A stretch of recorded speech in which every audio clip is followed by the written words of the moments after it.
Hello friends, आप देख रहे हैं आपका चैनल शेयर बाजार विद आयुष। तो दोस्तों, जैसा मैंने कहा था कि अमागी मीडिया लैब्स पे फाइनल डिसीजन वाला वीडियो आएगा, तो ये बिल्कुल दोस्तों वीडियो जो है वो आपके सामने है। तो बिना किसी देरी के चलिए वीडियो को शुरू करते हैं।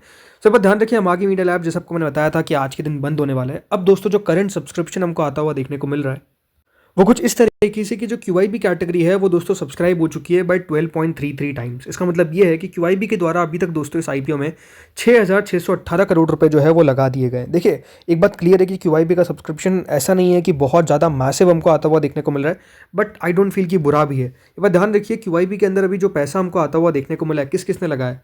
Major money scheme from FII। ये बात ध्यान रखिए, जो 18 करोड़ शेयर अप्लाई किए गए, 11 करोड़ शेयर अकेले याद रखिए FIs की तरफ अप्लाई करे गए।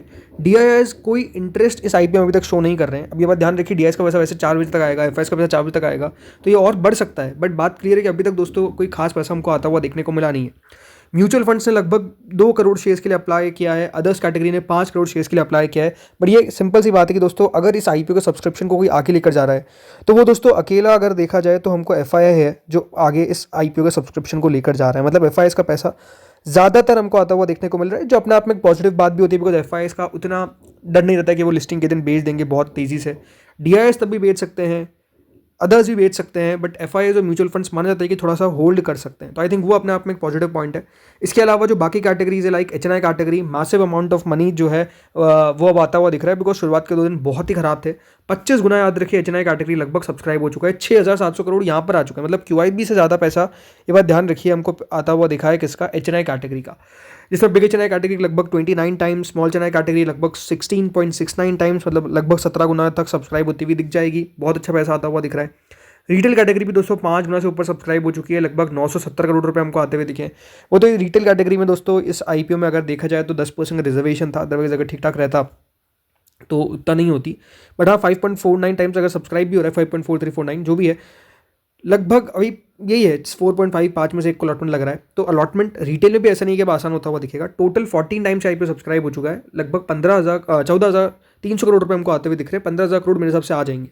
तो मैं कर क्या रहा हूँ, see I am applying this IPO, but ये बात ध्यान रखिएगा, अप्लाई मैं कर रहा हूँ विद अ बेसिस की हो सकता है कि देखिए यहाँ पर आपको लिस्टिंग गेन मिलता हुआ देखने को मिले। मेरा लिस्टिंग गेन का एक्सपेक्टेशन है 5 to 15%, कि 5 से 15% के बीच का लिस्टिंग गेन जो है वो होने का अनुमान मुझे लगता है कि होना चाहिए। दूसरी बात, इस बात का ध्यान रखिएगा कि यहाँ पर एक रिस्क है। रिस्क ये है कि नीचे भी खुल सकता है।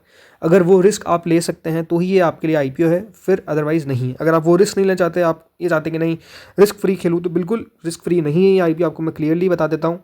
हो सकता है कि दोस्तों लिस्टिंग जो है वो आपको चौंका दे, नीचे की तरफ होती हुई देखने को मिल जाए। चांसेस कम है कि नीचे खुलेगा, बट कुछ भी हो सकता है। तो आई थिंक अगर वो आपके दिमाग में है कि हाँ रिस्क मैं ले सकता हूँ, देन इट इज़ गुड। नहीं ले सकते हैं तो क्लियरली अवॉइड भी कर सकते हैं। ऐसा नहीं है कि आपको IPO में लगाना ही लगाना है। बाकी वही है, GMP दोस्तों 29-30 रुपये के आसपास चल रही है, 7-8% के आसपास का लिस्टिंग गेन का एक्सपेक्टेशन बताया जा रहा है। अब ये GMP कम होगी, बढ़ेगी, घटेगी, वो भी अभी कह पाना मुश्किल है। तो अगर जैसे मैंने कहा ये रिस्क आप उठा सकते हैं तो आपके लिए IPO है, नहीं उठा सकते हैं तो क्लियरली ये IPO आपके लिए नहीं है। हो सकता है अभी आप और IPO हमको आते हुए देखने को मिले, उनमें अच्छा पैसा बन जाए, लेकिन हाँ यहाँ पर रिस्क ज़रूर है। तो अगर आपके पास रिस्क टेकिंग एबिलिटी है तो ही आप इस IPO में लगाएं, ठीक है। तो दोस्तों, इस वीडियो में तो इतना ही था। अब 5 बजे हम बात करेंगे डिटेल सब्सक्रिप्शन के बारे में, अलॉटमेंट चांसेस के बारे में, तो वो वीडियो आप बिल्कुल मिस आउट मत करिएगा। Thank you friends for watching this video.